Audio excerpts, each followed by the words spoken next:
All right. What's going on, everybody? Welcome on in to the Auburn Daily Show. Lance Dawe here with you on this beautiful Tuesday afternoon here in Auburn, Alabama. Hope everybody out there is doing well. I have no idea why I just had the desire to open the show like Andre 3000, but you know what? It's all right. It's okay. Like I said, hope everybody out there is doing well on today's show. Got a couple interesting topics. Going to be talking about Auburn's quarterback battle. Going to be talking about it a lot throughout the offseason. Just a little speculation, just a little fun. Talking about Auburn's strength of schedule, stat of the day, per usual.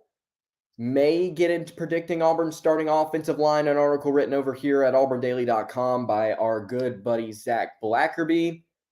We may get into that. We may not. We'll just have to see.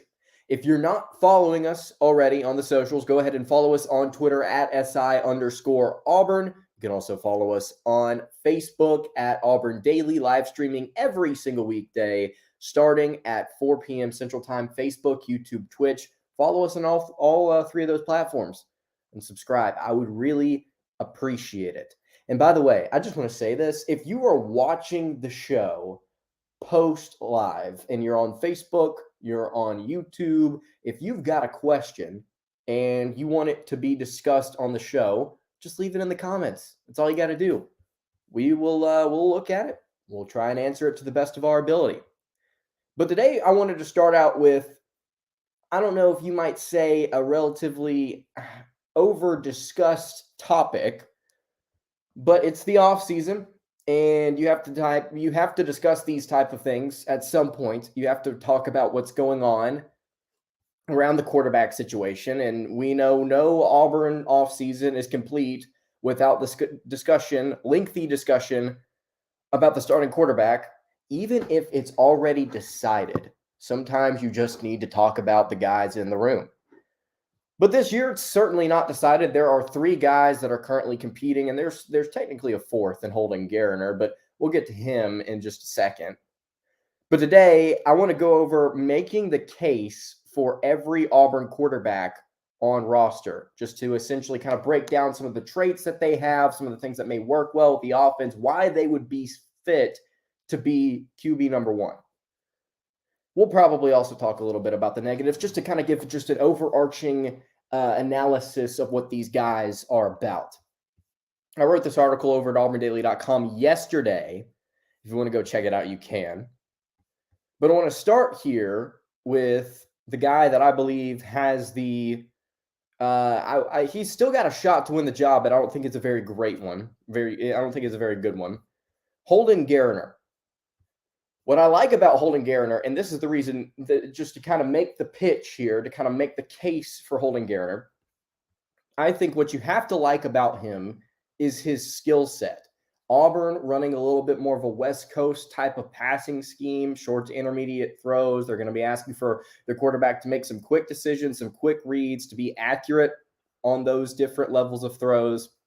And I think that Gariner's skill set arguably suits the offense better than any other quarterback on the roster.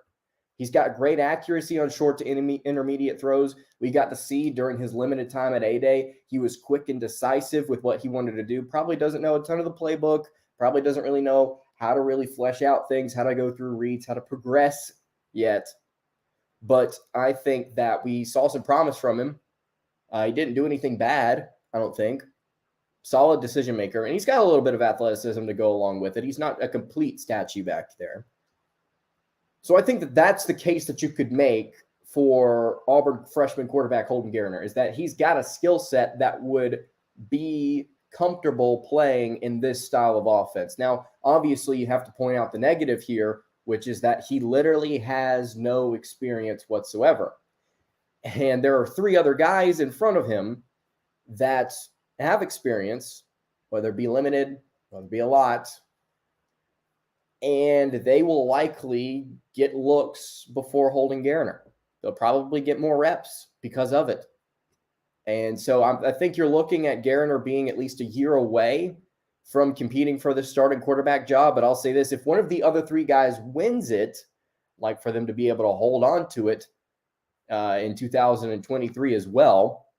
But yeah, that's the case for Holden Garner. If we're going to talk positives here, best skill set, I think, out of this quarterback room in terms of just fitting the scheme that Harsin wants to run. That experience may hold him back a little bit. The second quarterback here that I want to talk about and just kind of make the pitch is Robbie Ashford. Now, Ashford transferring in from Oregon doesn't have a lot of experience other than just getting some practice reps with the Ducks.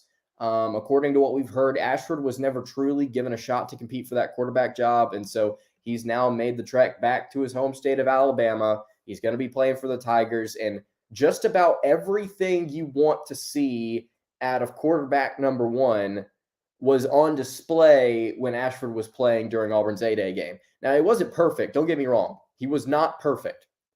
But, he showed off his arm a little bit, completed over 70% of his passes.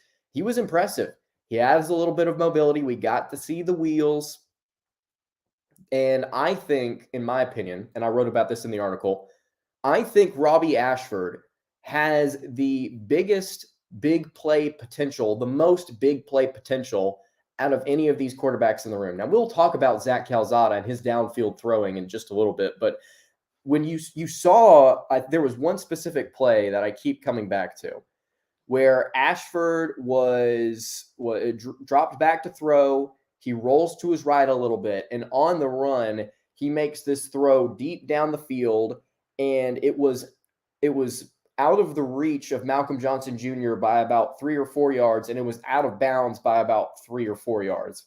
And whenever you have quarterbacks that can make that adjustment, have the athleticism to escape from the pocket, and then have the arm strength to get the ball that far down the field to potentially make explosive plays like that, if he can hone in that potential just a little bit, hone in on that accuracy, and find ways to make throws like that, if he is Auburn's starting quarterback, which I think he has the ability to become the starting QB, then, man, I think Auburn's offense is taken to potentially another level. I liked the big play potential that I saw out of Robbie Ashford. And I know Auburn doesn't necessarily have the personnel to really attack things downfield, to really stretch the field. But I think that if Ashford were the starting quarterback, and I think if this next guy was the starting quarterback, I think Auburn would be more inclined to take shots.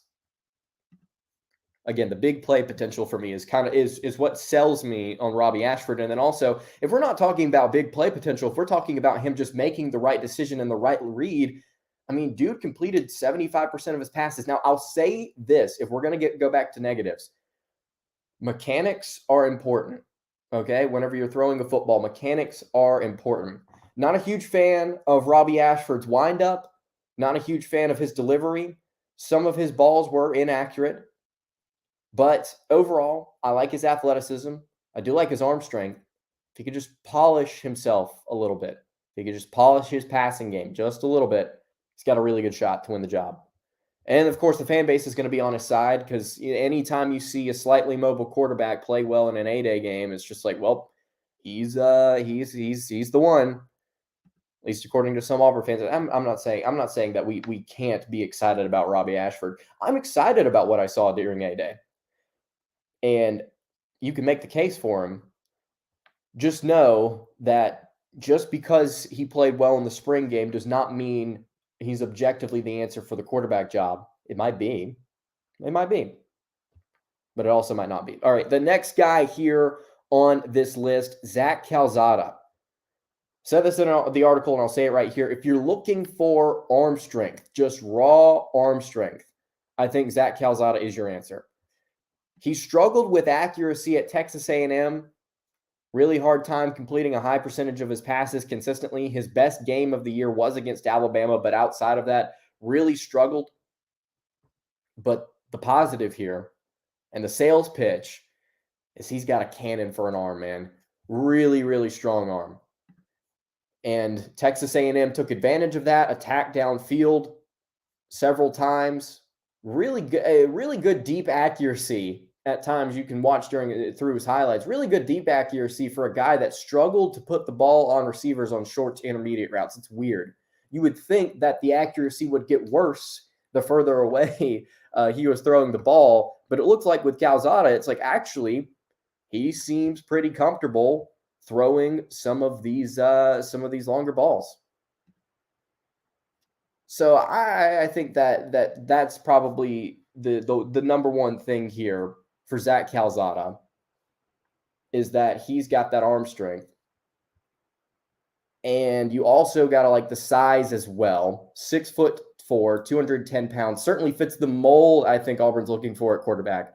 It's just you go back to the accuracy. What does that accuracy look like whenever Auburn needs him to make throws that are not 30 or 40 yards downfield? I think it's a legitimate question you have to ask. And I think it's a legitimate concern. But I will say, I think that there's a lot of optimism surrounding this quarterback battle after Calzada's healthy and he's able to compete. I think a lot of people are going to be talking about him more, even though Robbie Ashford is the guy right now. All right. I've just realized that my microphone is not working. So cool. If this sounds off, I apologize. It is just straight up refusing to work. Cool. Dope. Sweet. Anyway, we're going to move along here.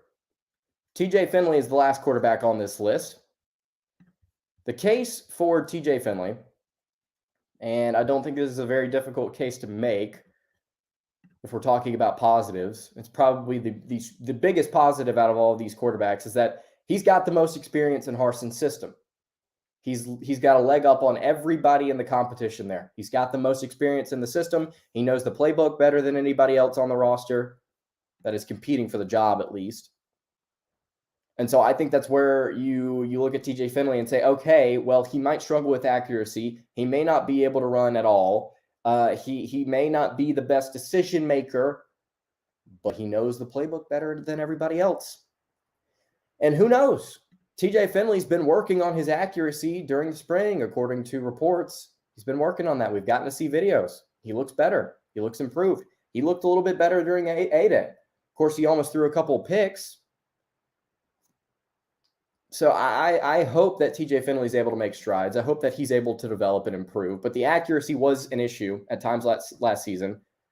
But just because he knows the playbook, he's going to be working with the first team a little bit, and it's going to allow him to make strides. It's going to allow him at least to have the opportunity to make strides in this offense. And he'll end up being in a good position to win the job this fall. And then also you like the height, 6'7". I mean, everybody wants to talk about that. He's got a strong arm. Everybody in Auburn's quarterback room has an arm. Strong arm, I should say. But that's the case that you could make for TJ Finley. It's just simply based off of experience alone.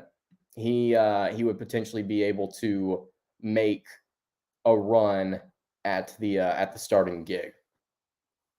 So that's what you're looking at there. All right. Is there anything else I wanted to touch on before we moved on? I don't think so. All right. Before we go on to Auburn football's strength of schedule and breaking down the statistic of the day, I want to tell you guys about our friends over at AUshirts.com. AUshirts.com is the one place you can go to flex your Auburn fandom. They've got a lot of different player designs out there. They've made one for Auburn baseball, Sonny DeShera. They've made one for Blake Burkhalter, which you can see right here. Really dope design with the backwards K, closing time. Really, really dope stuff going on over at AUshirts.com. They've also got Auburn Daily merch. I've just received word just before we went on air that my merch is shipped, and hopefully it will be here soon. And I'll be able to wear it on stream, and we will be able to just talk about how awesome it is. But yeah, you can go over to AUshirts.com right now, and you can use promo code DAILY to get 10% off your order. Would really appreciate you guys checking out aushirts.com. Got some really cool designs. And they don't just have shirts. They've also got hoodies. They've also got cups. They've got notebooks. They've got stickers. A lot of different stuff going on over at aushirts.com. Would highly encourage you guys to check it out. All right. Auburn's strength of schedule. We discussed it here on the show after going over ESPN's FPI. The question being today, does Auburn's strength of schedule affect their record in 2022? And this is your stat of the day here, as we do every single day at auburndaily.com. The statistic of the day. In 2021, Auburn's strength of schedule was 6th nationally. Their strength of schedule in 2022 is 1st nationally. Mississippi State, Georgia Tech, Vanderbilt, and Tennessee round out the top 5 in terms of strength of schedule, just for anybody out there wondering. So that's the stat. Auburn's strength of schedule last year was 6th. In a year that way, they went 6-7. And their strength of schedule is 1st this year. And they have road trips to Alabama and Georgia. And so the question is here, does that first overall strength of schedule affect what their record is this season? And I'm going to be quite honest with you, I don't really know if it does. Year in and year out, Auburn has to face an incredibly difficult gauntlet of a schedule in the SEC West. They've got to play Alabama. They've got to play LSU. They're the only team from the West that has to play Georgia every single year. They have to play Ole Miss, who is now a legitimate factor. Arkansas is on the rise. I mean, these are things that Auburn just has to deal with year in and year out. It's just the nature of the SEC West schedule. It's just how it is. And Auburn's been able to overcome worse. This is not the strongest the conference has ever been. It's definitely a peak right now in the trajectory of the SEC over the last couple of decades or so. I don't think it's the strongest the conference has ever been as a whole. So I think when you look at this schedule, sure, it's incredibly difficult. Sure, it's the most difficult in the country. But we've discussed this before on the show. The leg up that Auburn has on a lot of different folks that they're going to have to play on their schedule is, I think, and this may sound weird, given the fact that a lot of people aren't excited about this, the talent in the trenches, both offensively and defensively, I think is where Auburn kind of takes the cake against some of these mid-tier SEC West schools that are projected to do well this season. Auburn beat Ole Miss by 11 after barely doing anything in the second half offensively. And they were able to survive based off of pressure they were able to get on Matt Corral and the offensive line doing enough to give Bo Nix time to do his thing. You'll look at the game against Arkansas. Arkansas was a team that went 9-4 last season. One of their 4 losses was to Auburn. They lost 38-23 at home. You think Auburn, whenever they get a second shot at Arkansas, playing in Jordan-Hare Stadium, is just going to all of a sudden crumble in the trenches? I don't think so. I think they've got more talent. You look at Mississippi State. If you don't do what you did last season, which is give up a 28-3 lead, you're able to kind of tighten those leaks in the secondary. You're, I think, overall a significantly better team than Mississippi State from top to bottom. Now, they may have better receivers. They may have a better quarterback. They may have an interesting coach at the helm. I don't think they're a better overall team than the Tigers are. So there's 3 games right there that I think Auburn's got a legitimate shot to win. So I think the perception heading into this season, preseason, it's like, man, Auburn's schedule, really, really tough. Man, that's a tough SEC West slate, man. They're going to have to play a lot of tough teams. And I'm not going to lie, Alabama and Georgia are the 2 games on the schedule where it's just like, I can't rationalize how Auburn can win those games. And people be like, yeah, that's definitely a scenario that could happen. More likely than not, Auburn's going to go into Athens and they're going to get curb stomped like they have over the past decade. That's just reality. At least until Auburn changes that, that's reality. And then they're going to go into Tuscaloosa and they're going to lose. They're going to have 42 points or something dropped on them, and it's just going to be one of those games where you just have to try and forget about it. But every other game on the schedule, even let's throw Texas A&M there in there as well.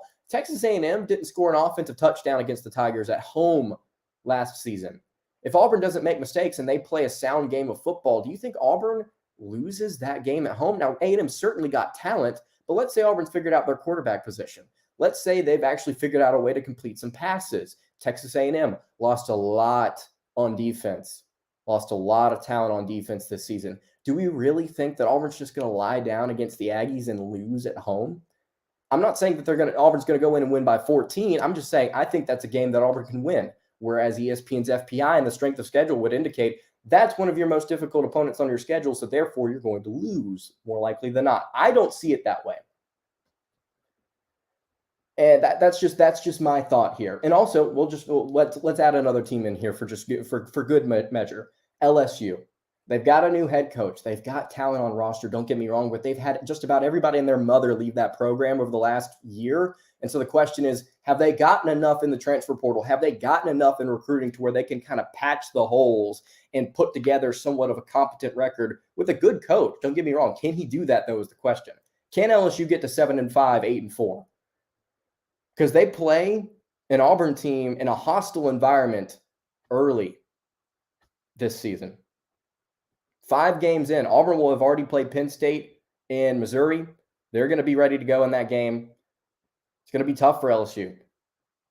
That's one of those games where I think the analysts, ESPN's FPI, just the media would say, yeah, Brian Kelly's a good coach. He'll be able to go in there and he'll be able to get one from Auburn. I mean, that's just one of those games where it's like, I just don't really feel good about Auburn this year, and they just don't really have a quarterback. It's like, to go back to what Brian Harsin said on ESPN just a few days ago, I think our team's underrated based on what happened in the spring.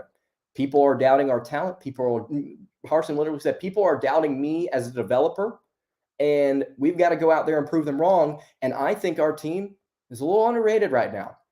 You don't think Auburn is going to be able to shock some people this year? Wouldn't that just be the most Auburn thing to do, is to just go out there and win some games that people think they shouldn't? And so you look at the ESPN FPI, you look at the strength of schedule, we can all sit here and speculate of what could happen. Auburn could go 3-9 and Brian Harsin could be gone after we lose the Iron Bowl. That could happen. But you look at these individual teams that they're playing, right? And despite what ESPN's strength of schedule says, I'm leaning towards Auburn overachieving this season. So no, I don't think the strength of schedule will affect Auburn's record in a negative way this season. If anything, I think Auburn is going to overachieve early in the season, and there will be a recalibration of expectation halfway through the year. If Auburn somehow starts off 5-0 and then just gets curb stomped by Georgia, I think things even out there, but still, there's opportunity for Auburn to take advantage of what is a tough situation, but an overcomable one. They've got the pieces to do it. They've got the opportunity to do it. Forget what ESPN's strength of schedule says. It's tough, but it's doable. It's doable. All right, that's just actually about what I had for today on the Auburn Daily Show. Again, if you guys have any comments, concerns, questions, leave them in the YouTube comments. I would love to answer your questions on the show in the future. But yeah, the Eagles Nest says Auburn baseball was predicted to be last in the West. Obviously, different sports, but like you said, a very Auburn thing to happen, and that's exactly right. And dude, the fact that they were able to pick up that mid-series win against Tennessee, gosh, that was awesome. And they battled back there in that third game, but like, Auburn baseball is a perfect example of what Auburn athletics is about. You remember when Auburn basketball was projected to go 4-14 in the SEC, and then they went and won the darn thing, at least tied with Tennessee, I believe. It's the most Auburn thing ever to be given an expectation that is extremely low, and for Auburn to just say, you know what, we don't really care about that. We're just going to win 10 games this season as a football program. We're just going to win the SEC as a basketball program. Last in the West in baseball, forget about that. Late in the year, we're beating the number 1 team in the country. It's a very Auburn thing to do. So I don't see the logic in getting down and out about different things. It's like, guys, there's so much opportunity for this to go so well based on Auburn's history. Let's just sit back here. And you don't even have to be optimistic. You could just be neutral. Like, I would just appreciate it if some people were more neutral than negative.